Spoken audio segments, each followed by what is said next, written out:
చీమ గాలివాన. మరి ఆ చిట్టి కథలోకి వెళ్దామా? అనగనగా ఒక అడవిలో ఒక చిన్న చీమ ఆహారం కోసం పరిగెడుతూ ఉంటుంది. నేడు కనీసం ఒక్క గింజ అయినా దొరకాలి అని ఆశపడుతుంది. అప్పుడే హఠాత్తుగా ఓ పెద్ద గాలివాన మొదలవుతుంది. చెట్లన్నీ కదిలిపోతూ ఉంటాయి. చిన్న చీమ పక్కనే ఉన్న రాయి కిందికి వెళ్ళి దాక్కుంటుంది. గాలివానతో ఒక పెద్ద ఆకు చెట్టు వైపు నుండి కిందకు పడుతుంది.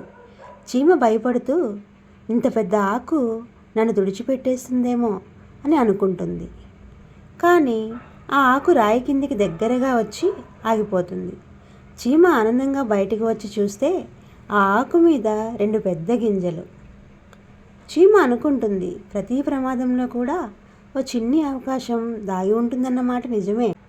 చీమ ఆ గింజలను తీసుకొని తన గూడు వైపు నడుస్తూ చెబుతుంది, ప్రమాదం వచ్చినప్పుడు భయపడకూడదు, శాంతంగా ఆలోచిస్తే మార్గం తప్పనిసరిగా దొరుకుతుంది. మీకు ఈ కథ నచ్చితే ఒక లైక్ చేయండి మరియు నా ఛానల్కు సబ్స్క్రైబ్ అవ్వండి.